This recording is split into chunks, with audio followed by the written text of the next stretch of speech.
Muy bien, alumnos del primer año. Vamos a comenzar la clase de hoy martes con los alumnos del primer año de educación secundaria, martes 15 de septiembre. ¿Bien? Entonces, vamos a iniciar nuestra clase del día de hoy. Vamos a iniciar nuestra clase del día de hoy.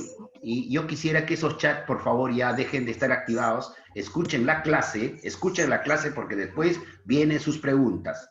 Yo todo lo digo en clase, todo lo manifiesto. Lo que pasa es que usted está preocupado haciendo otras cosas. Y después vienen las preguntas, cuando no debe. Entonces, ahora sí, la clase ya estamos comenzando y de ese modo para poder los chats, por favor, dejen de estar activados. Si no, yo voy a tener que cortarlos. ¿Listo? Hoy vamos a ver un tema nuevo. Ya terminamos todo lo que es la etapa de Edgar Allan Poe. Y el día de hoy vamos a ver otro tema también apasionante. Pero ahora ya nos vamos a convertir románticos. ¿Ya? Ya nos hemos convertido en narradores de historias de misterio, tenebrosas. Ahora regresamos o llegamos a un mundo romántico. El romanticismo, alumnos, también ha estado presente durante nuestra literatura. El romanticismo siempre estará presente, como alguien lo dijo, el gran Gustavo Adolfo Bécquer, un gran romántico de la literatura, dijo, mientras exista el amor, existirán poesías románticas. Entonces, la poesía romántica es la que nos toca el día de hoy ver, analizar. Y esto tiene un representante, y es nada más ni nada menos que el estadounidense, el de Estados Unidos, Walt Whitman. Walt Whitman. Walt Whitman.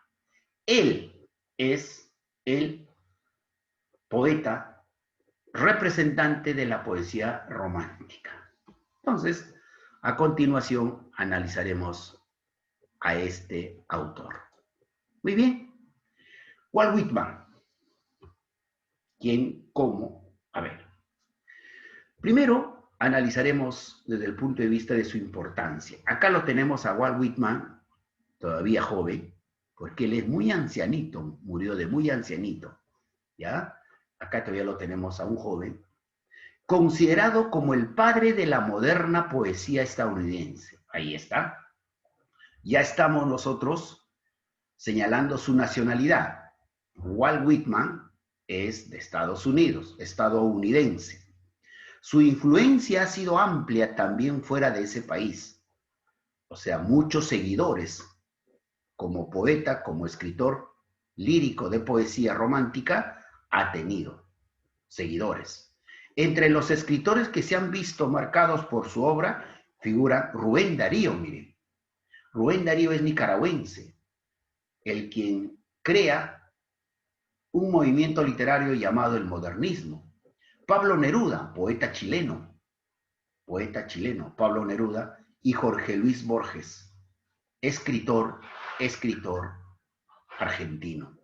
Entonces, estos escritores de talla mundial son sus seguidores de Walt Whitman. Imagínense, ¿no? ¿Qué tal privilegio? El poeta se refirió a temas políticos durante toda su vida. Ojo, escuchen. Se opuso a la extensión de la esclavitud. O sea, la época en la que él vivió, ¿ya? Justamente en Estados Unidos, con mayor, digamos, la extensión, se daba lo que era la esclavitud. Y como ustedes saben que la esclavitud quizá es la historia negra, digo negra en el sentido de oscuro, no digamos refiriéndome a los afrodescendientes, quizá la historia oscura ya para llamarlo, la historia oscura de la humanidad. Cómo un hombre somete a otro hombre. Entonces, ahí tenemos qué cosa de lo que la esclavitud, que no debería haber existido. Ustedes saben que el esclavo era sinónimo de objeto. Y quienes se convirtieron esclavos en Estados Unidos era principalmente los hombres traídos del África, los afro, y llevados, por cierto, en calidad de maltratos y todo, y se convertían en esclavos, en propiedad, imagínate, de una persona o de varias personas. Entonces, por eso digo, quizá eso no debería haber existido en la historia de la humanidad. Pero ahí está. Y justamente Walt Whitman era un opositor a la esclavitud. Siempre su lucha fue por eso, que no debe darse, no debe extenderse la esclavitud, porque en su época él lo ha vivido. En 1865, mire, esa época la esclavitud era pues bárbaro en Estados Unidos, escribió el famoso poema Oh Capitán, mi capitán, en homenaje a Abraham Lincoln, después de su asesinato. ¿Por qué cobra vigencia aquí, en esta parte, un presidente de la República? ¿Alguien me puede decir qué hizo Abraham Lincoln? ¿Saben algo? ¿Alumnos de primero?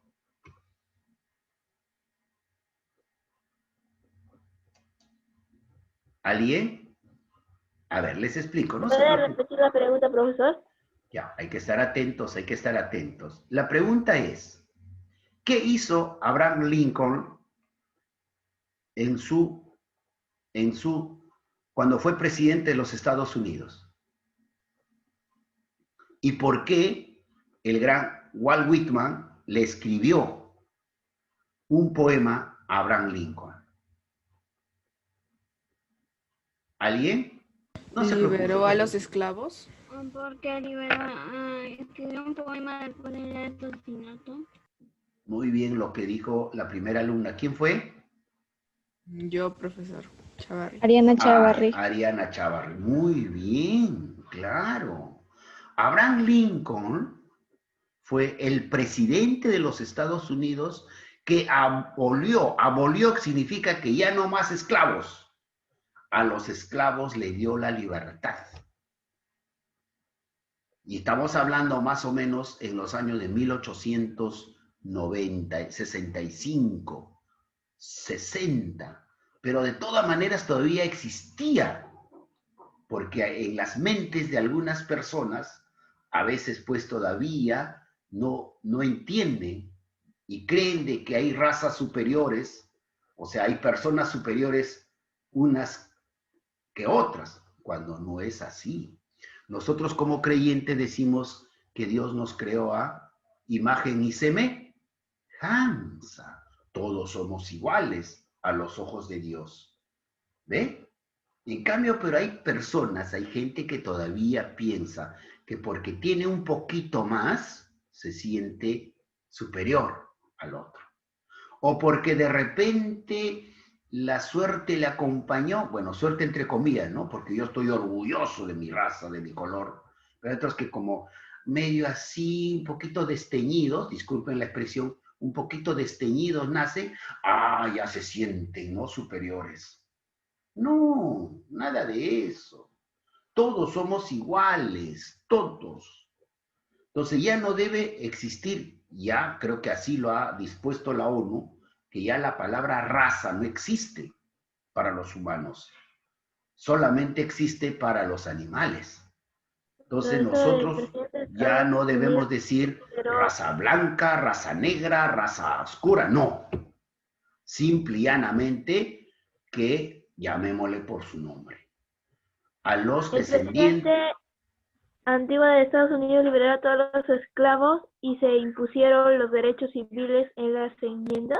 Claro, entonces eso es tu información, has buscado muy bien, Diana. Entonces Abraham Lincoln, ¿no? Decreta, señala que ya no debe haber más esclavitud. Eso se llama abolir la esclavitud. 1, 2, y aparte también le da algunos derechos a las personas.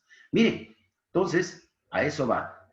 Y por eso, y como Walt Whitman era que no debe haber esclavitud, a pesar, mira, que él no, pues a él no le podemos decir que es afrodescendiente ni nada.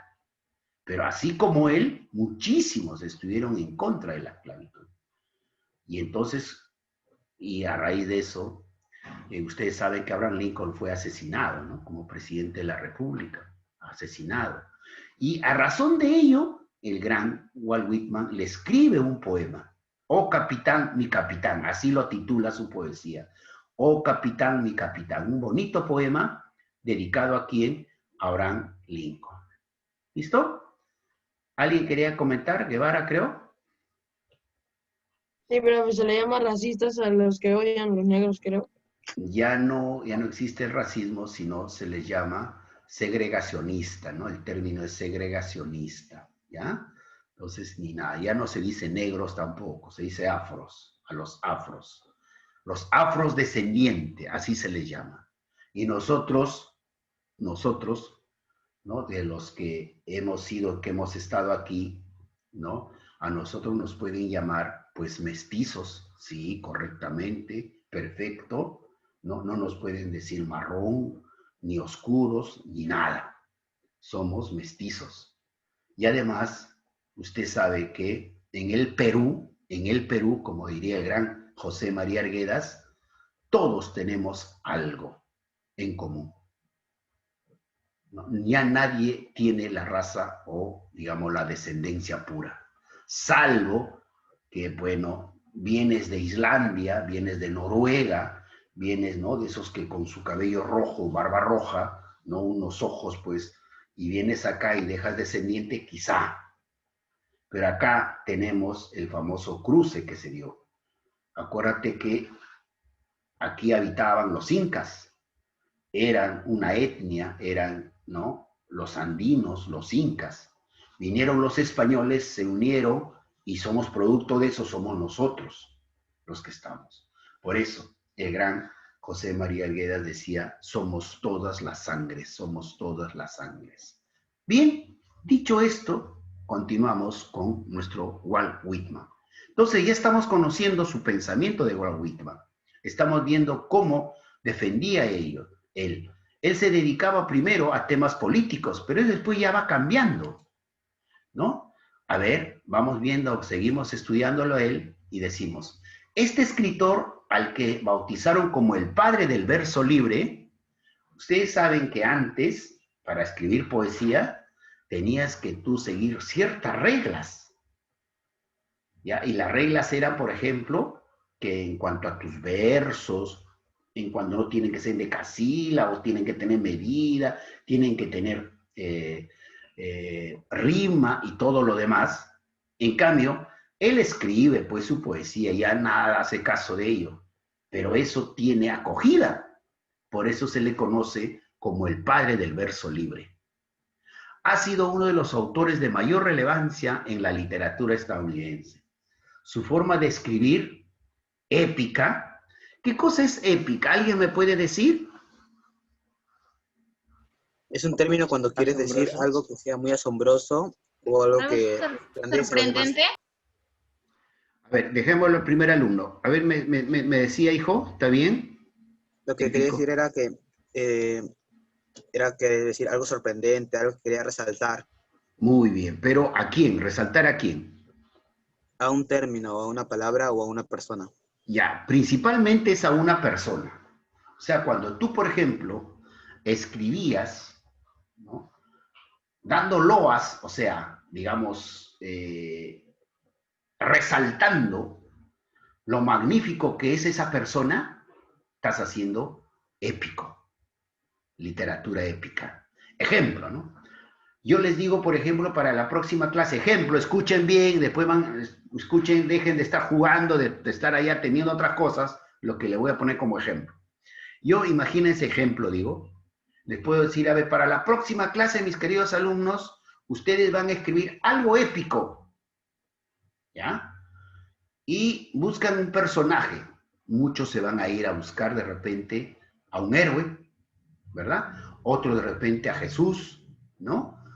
como el Hijo de Dios. ¿Ese hecho Otros, vegetales a un profesor? otros pueden ir, por ejemplo, a un futbolista, a Paolo Guerrero, por ejemplo, etcétera, ¿no? Entonces, cuando tú, pero comienzas a hablar sus cosas grandiosas de esa persona, ¿no? O de ese, en este caso, Dios, estás escribiendo desde el punto de vista épico. Por ejemplo, yo, uno de mis héroes preferidos en el Perú es el gran Miguel Grau. Entonces, yo puedo escribir mucho de él, pero desde el punto de vista de resaltar. A eso se llama épico, ¿claro? Entonces, Walt Whitman también escribió este tipo de prosa. Su forma de escribir épica, vitalista y libre. Supuso una revolución en su época y marcó el inicio de la moderna poesía de su país. O sea, con él hay muchos cambios en la poesía. Y qué mejor en su país, ¿no? De sus fuentes literarias han bebido autores de la talla de León Felipe, miren, Rubén Darío, Fernando Pessoa, Wallace Stevens, Julius Eliot y Laurence, Federico García Lorca, Pablo Neruda y Jorge Luis Borges. Este último se confesó fascinado por este autor. Mira, ¿quién lo dice? Jorge Luis Borges, otro extraordinario literato, argentino él. O Federico García Lorca, o Pablo Neruda, imagínense. Pablo Neruda es quizá el máximo representante contemporáneo de la poesía. Y es chileno, ¿no? Imagínense, ¿no? Y ahí está el gran Walt Whitman, tuvo seguidores. ¿Qué seguidores? Seguidores, pero de talla mundial. Si estuviera vivo Walt Whitman, estaría pues feliz, ¿no? Feliz de la vida que estos grandes autores lo hayan seguido. Por eso dice inclusive, han bebido, o sea, de su poesía han sacado, han abstraído, ¿no? Estos grandes literatos. Aunque experimentó con varios géneros, o sea, escribió varios géneros, no solamente poesía, sino también narrativa, teatro. La obra de Walt Whitman comprende fundamentalmente poesía y parte de ensayo. Pero quedémonos nosotros con Walt Whitman, que fue poeta, ¿ya? Que fue poeta. Característica de su obra, ¿no? Las características generales de su poesía nos permiten situar a Whitman dentro de un romanticismo tardío, o sea, llegó tarde a Estados Unidos. En Europa estaba pasando el furor romántico, pero a Estados Unidos recién llegaba, con características del simbolismo y sobre todo tomadas de su maestro Ralph Emerson, de lo que se llamaría por voluntad de este último, ¿no? Imagínense, Walt Whitman también tuvo su maestro, fue seguidor de Ralph Emerson. Trascendentalismo que a grandes rasgos se funda en la creencia de que el alma del ser humano lo trasciende y entabla armonía inmortal con toda la naturaleza, que es la obra suprema de Dios. Imagínense, ¿no? La característica de su obra. ¿Cómo fue su estilo de Walt Whitman? De Walt Whitman o Walt Whitman. Búsqueda de la sencillez. Sus poesías eran sencillos, como ahora vamos a leer dentro de un momento. Y de la claridad, eran claros y sencillos. En su opinión, hay que huir del exceso de retórica, o sea, no repetía, no hacía más difícil para poderlo entender.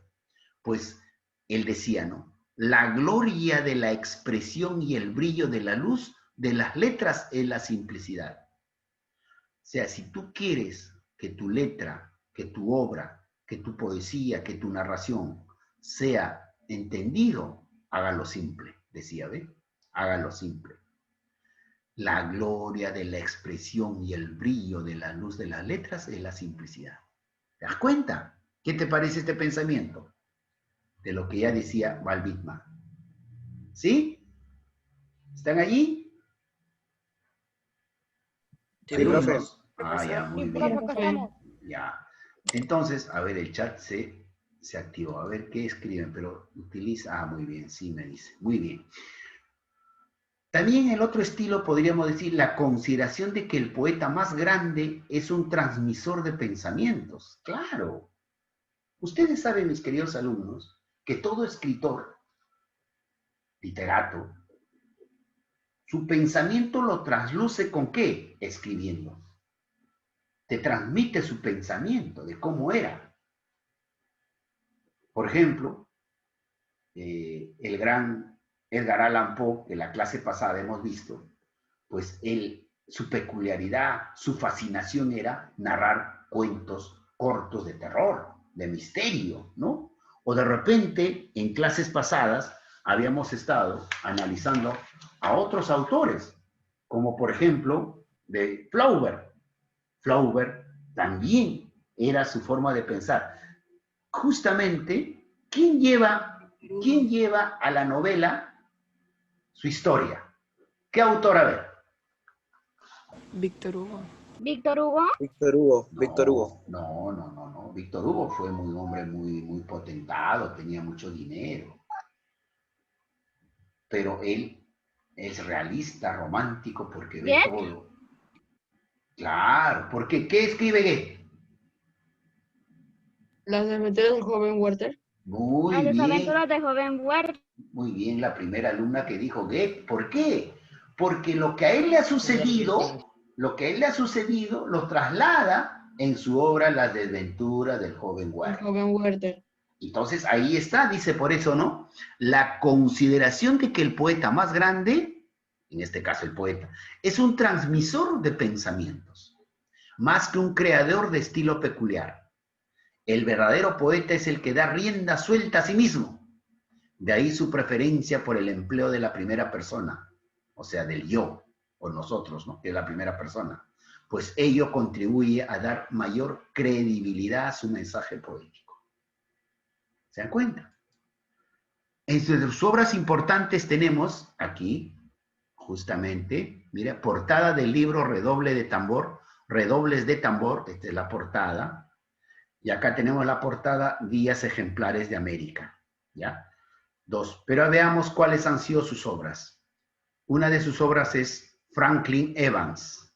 Franklin Evans lo escribió en 1842. ¿Qué cosa es esto? Despreciada por su propio autor, olvidada por la crítica y desconocida por la mayoría de los lectores, este libro es la única novela que Whitman escribió en toda su vida. La obra es una recopilación de las preocupaciones y gustos del entonces joven periodista y popular autor Walt Whitman. Esta es la única obra narrativa, ¿ya? Entonces, quiero que vayas entendiendo bien, mi querido alumno, que todas las obras literarias no todos son iguales. ¿Por qué se dividen? ¿En qué se dividen las obras literarias?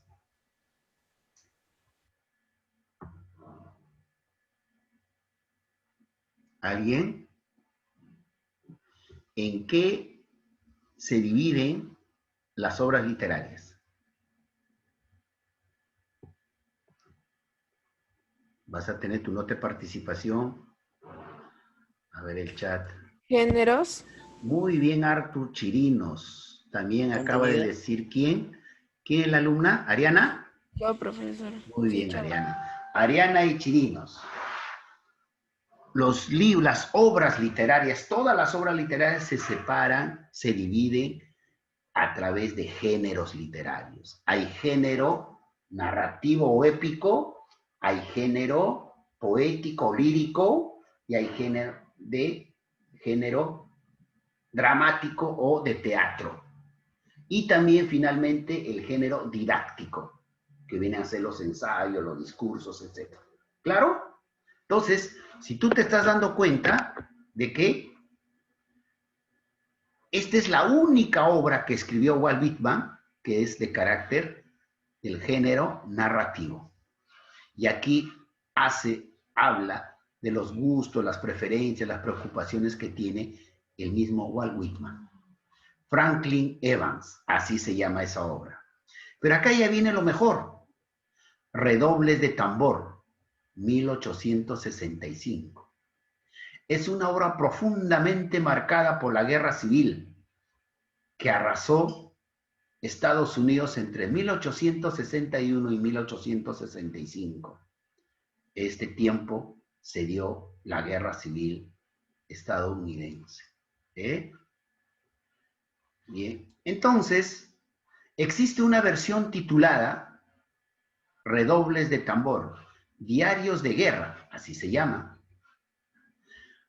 Antes de los poemas se encuentran los diarios de guerra, un estremecedor testimonio de las experiencias del poeta durante el conflicto bélico a través de sus innumerables visitas a soldados albergados en diferentes hospitales.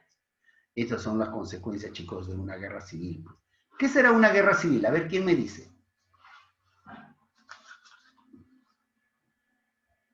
A ver. ¿Una guerra en el mismo país? Muy bien, Iván, claro. Una guerra que se da en un mismo territorio, en un mismo país, entre los mismos de esa misma nacionalidad. ¿Qué pasó allí, Ferreñán? A ver, seguimos entonces. Y hay otra obra que se llama Días Ejemplares de América. Deja constancia por escrito de las impresiones que le causó todo el horror que iba encontrando a su paso durante la Guerra Civil. O sea, fundamentalmente nuestro Walt Whitman, alumno, vivió en la época y le horrorizó la Guerra Civil estadounidense. Habían dos bandos, los del sur y los del norte. A los del sur le llamaban ya a los del norte. A ver, Rengifo, por favor. Cierre el micrófono, Rengifo. Araceli, silencia tu micrófono. Ya, entonces, allí tenemos, muy bien, hijo, así usted va a ir corrigiendo a esos alumnitos que abran sus micrófonos, no sé si distraen, que están jugando, pues están jugando. Entonces, decíamos, ¿no? Allí tenemos, mire, estas dos que hablan justamente de los horrores que fue la guerra civil estadounidense. Hojas de hierba. De aquí vamos a extraer un poemita, portada de la primera edición de Hojas de hierba de 1955. A principios de 1850 comenzó a escribir lo que se convertiría en uno de sus libros de poemas más importantes. Estamos hablando de Hojas de hierba. Hojas de hierba, una colección poética, o sea, acá en este libro hay cantidad de poesías. Por eso dice, una colección poética que continuó editando y revisando hasta su muerte. La primera edición fue publicada en 1855, miren. Las siguientes ediciones fueron en los 56, 60, 67 y siguieron hasta la muerte del autor, logrando un total de 9 ediciones. ¡Wow! Yo ya la vez pasada les había explicado qué cosas son ediciones, ¿verdad? ¿Alguien sabe qué es una edición? ¿Saben? A ver, les explico un poco, chicos. De pronto, ustedes la semana pasada acaban de escribir, o en estos días han escrito qué cosas, su narración, sus cortos de terror, ¿verdad? Pero por allí alguien lo leyó, un conocedor, y comenzó a viralizar su cuento. Y ya no solamente lo leyó tu papá, tu mamá, tu profesor, sino también lo leyeron otras personas, porque para suerte tuya, ¿no? Para suerte tuya, lo has puesto, pues, digamos, en Facebook o de repente en alguna red social. Y comienzas y tienes muchas aceptaciones, hasta que tú decides escribir como manera de un librito y lo pones a la venta. Lo pones a la venta por decir, hoy día, y para el día viernes ya se agotaron todas. ¿Has impreso cuánto? 15. Las 15 volaron. Entonces te anima, ¿qué cosa? A escribir, o bueno, como ya tiene la parte principal. Segunda parte. No es segunda parte, no es porque segunda parte es como la continuación, no. Haces, ¿qué cosa? Otra edición del mismo libro, pero ya en fecha diferente. Y así sucesivamente. Es lo que ha pasado con Walt Whitman. Miren, en el 56 se agotaron, tuvo que editar nuevamente el libro en 1860, en el 67. ¿Para escribir un libro se demoran años? En el 67 y sucesivamente hasta su muerte. Total, 9 ediciones, miren mis queridos alumnos. O sea, tanto la gente le gustó, que le sigue gustando hasta ahora, este libro, este poemario llamado Hojas de Hierba. ¿Sí me querías preguntar? Profesor, yo quería decir una pregunta. A ver. Mayormente en las historias, mayormente en las historias de amor o romanticismo, algunos de los personajes en sí es muy referente al creador, o más bien se quiere poner en los No, depende, ¿no? pies de Depende. Depende. A ver, como Goethe, acuérdense de Johann Wolfgang Goethe. Él, por ejemplo, lo que le ha sucedido, lo transcribe, lo lleva a su obra. En la obra Las desventuras del joven Werther. El caso, por ejemplo, de Víctor Hugo es diferente. Él su vida no lo lleva a sus libros. Al contrario, lo que él ve, lo que él ha apreciado, los horrores de la pobreza de Francia de ese entonces. Por eso escribe Los Miserables. Ojo, eso no significa de que el gran Víctor Hugo ha sido pobre. No, no, al contrario, fue mucho de tener. Pero le horrorizaba lo que veía la pobreza de Francia. Entonces, a través de su libro, él escribe. Entonces, ahí vemos cuál es su pensamiento de los escritores. Por ejemplo, a Werther, perdón, a Goethe, lo diremos desde un principio, pues, que es un eterno romántico.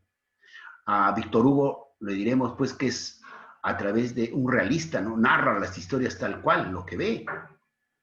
Y en el caso, por ejemplo, de Walt Whitman, también en sus poemas escribirá, de repente, durante esa guerra desastroso que estuvo Estados Unidos a través de su guerra civil, pero también sin olvidar un poco del romanticismo que él era, ¿no? Hojas de Hierba generó cierta polémica y fuerte crítica por tratar la sexualidad de forma libre, y algunos lo tacharon de inmoral y obsceno. Sí, pues, acuérdate que él es el inventor ¿de qué? Del verso libre, del pensamiento libre.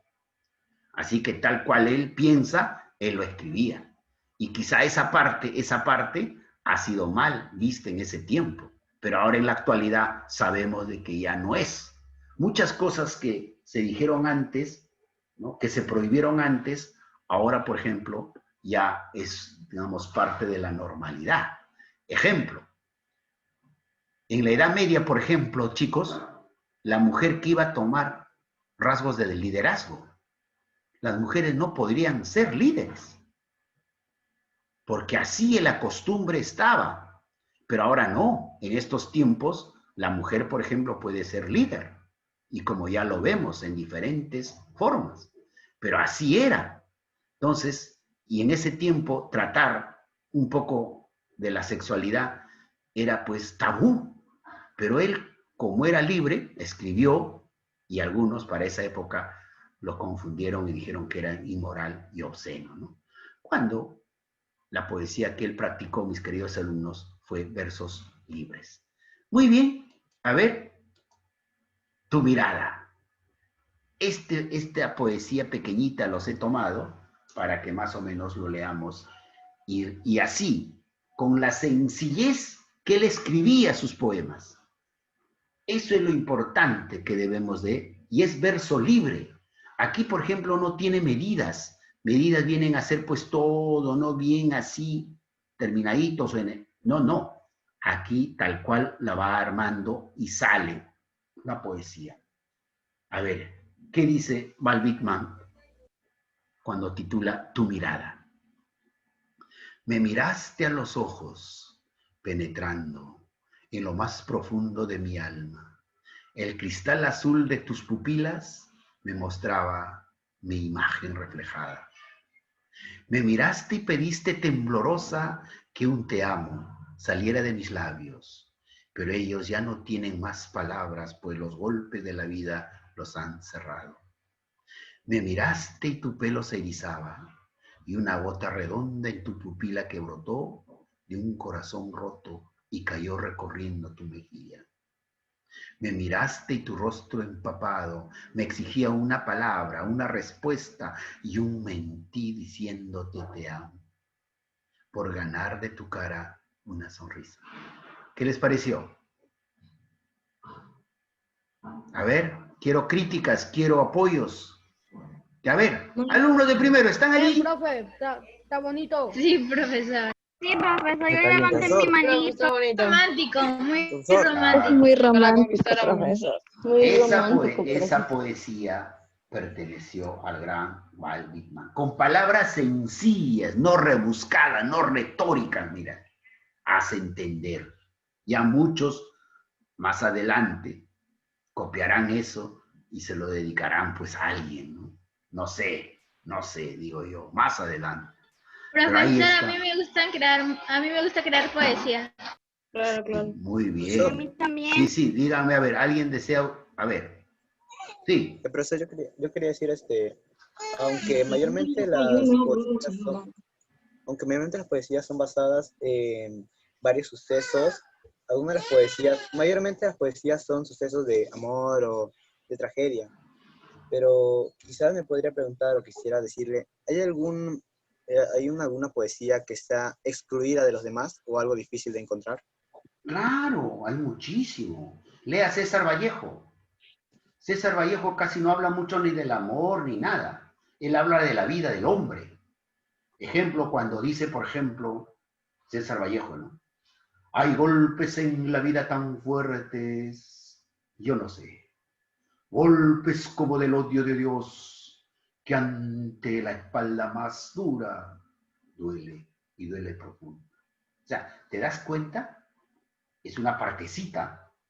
Ahí no tiene nada que ver, ahí habla de la vida, de la dureza de la vida, lo difícil que es la vida, ¿no? Entonces, por cierto, la poesía, ojo, la poesía no solamente habla de amor, de romance, no. Por ejemplo, cuando tú lees a otros poetas, vas a encontrar de que no necesariamente La está poesía al amor. expresa varios sentimientos.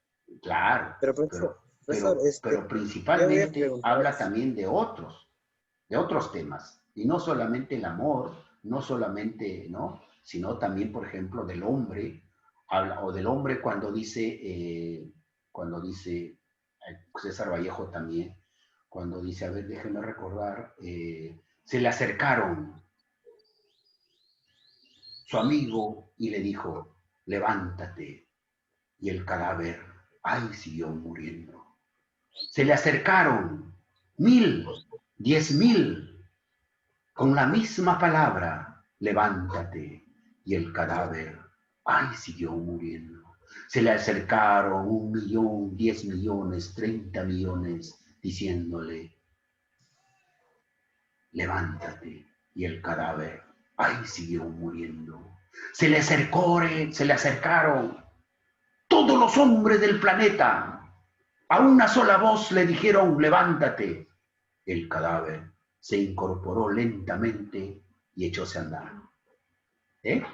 ¿Será algo de amor? No. ¿Habla de qué? De la unidad del ser humano, que todos estemos unidos.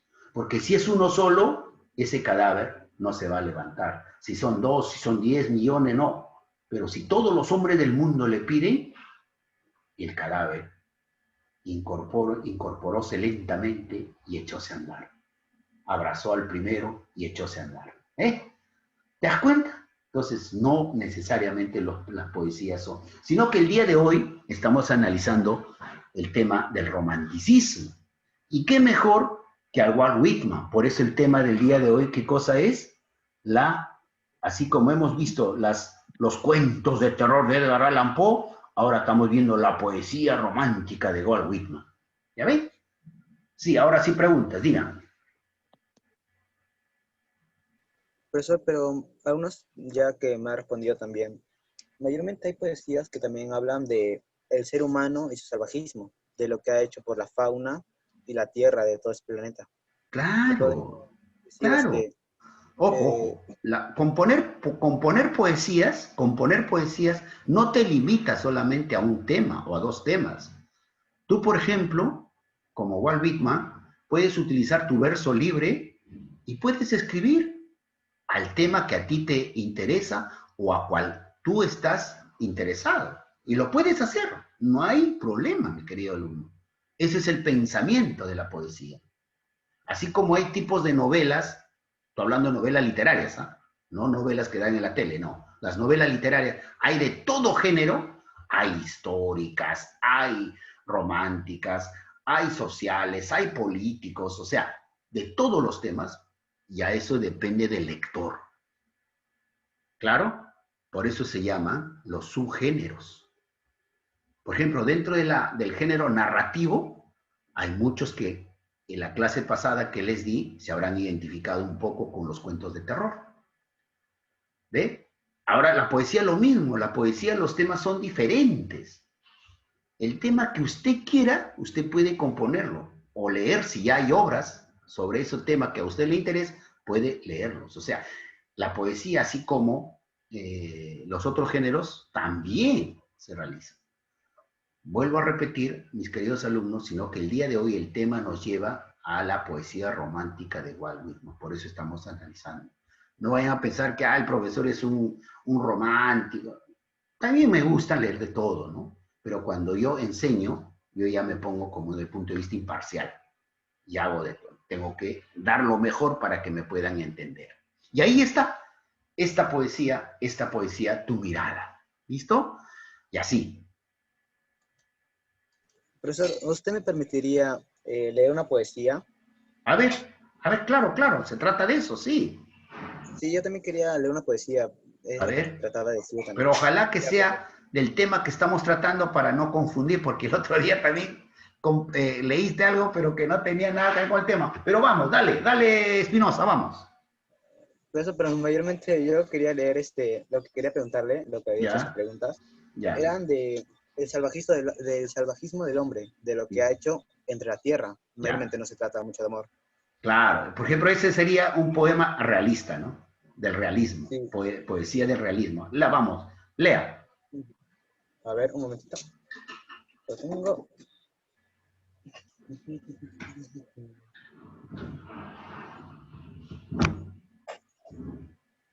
¿Qué te parece? Mientras vas alistando, yo voy terminando con la clase. ¿Qué dices? Ya, profesor. Ya, a ver. Seguimos. Termina la clase, yo luego de un rato Perfecto. Seguimos entonces, ¿no? Vamos a analizar el poema, ¿ya? Análisis del poema que acabamos de leer. Tipo de rima, rima sonante, así se le llama. Estrofas, 4. ¿Por qué? A ver, si es cierto o no. ¿A qué se le llama estrofas? A este conjunto de versos, mira. ¿Qué le separa? El punto y aparte. Todo esto es una estrofa. Segunda estrofa, tercera estrofa y cuarta estrofa. ¿Cuántas estrofas tiene la poesía? 4 estrofas. ¿Estamos claros? Estamos analizando, ¿verdad? Sí, profesor. Verso 4 versos. ¿Y qué cosa es un verso? A ver, ¿quién me dice? ¿Qué es un verso? Las líneas. El verso es una línea. Muy bien, mis queridos alumnos. Son palabras. Palabra no, una palabra no es una palabra. Por ahí dijo ya alguien. Son párrafos. Es una línea de palabras. Muy bien. palabras relacionadas. Escuchen, mis queridos alumnos. Un verso es un renglón, una línea, como ustedes lo llaman. Esto es un renglón. Esto es un verso. Cuando digo, me miraste a los ojos penetrando. Me miraste a los ojos penetrando. Esto de aquí es un verso. Entonces, yo te pregunto, a ver, rápido, ¿cuántos versos tendrá la poesía Tu Mirada? 4. 16. Tiene 4. 16. 4 párrafos. 16. 16 versos, porque te estoy diciendo que cada renglón, cada línea es un verso. Son 16. En poesía se llama verso, no se dice línea, no se dice renglón, se dice verso. Entonces, si decimos que un renglón es un verso, Pues cuento 1, 2, 3, 4, 5, 6, 7, 8, 9, 10, 11, 12, 13, 14, 15, 16 versos tiene el poema Tu mirada. Pero si yo te pregunto, ¿de cuántos versos está compuesto cada estrofa? 4. 4 versos. Ahora sí, 4, porque cada estrofa tiene 4 versos. Y si yo quiero llegar más allá todavía, voy a decir, de repente ya no existe nada de esto, solamente me quedo acá, porque ahí hay composiciones cortísimas, ¿ah? De 4 versos. A esto se llama cuarteto, cuarteto. Cuarteto significa 4 versos. Pero si este cuarteto continúa, ya se llama estrofas. ¿Está claro? Sí. Eso en literatura más adelante van a saber, pero ya lo estoy adelantando. En tercer año de repente, ojalá tenga el gusto de enseñarlo, y si no, el profesor lo va a enseñar, quien le toca. Y allí está. Entonces vamos a analizar el poema. Decíamos en rima sonante, 4 estrofas, versos, 4 versos por estrofa, eso es lo que te decía. Hablante lírico, o sea, el poeta, persona que no cree en el amor. Persona que no cree en el amor. Temple de ánimo, resignación, arrepentimiento. Motivo lírico, desamor. Objeto lírico, mujer enamorada de él. Figuras retóricas presentes, anáfora. ¿Te acuerdas de las figuras literarias que hemos estudiado iniciando? La anáfora es la personificación y la metáfora. O sea, todo esto está presente en la poesía que acabamos de leer. ¿Vamos? Muy bien, mis queridos alumnos, hasta aquí habrá sido nuestra clase referido a la poesía romántica del gran Walt Whitman. ¿Perfecto? Dejamos de grabar.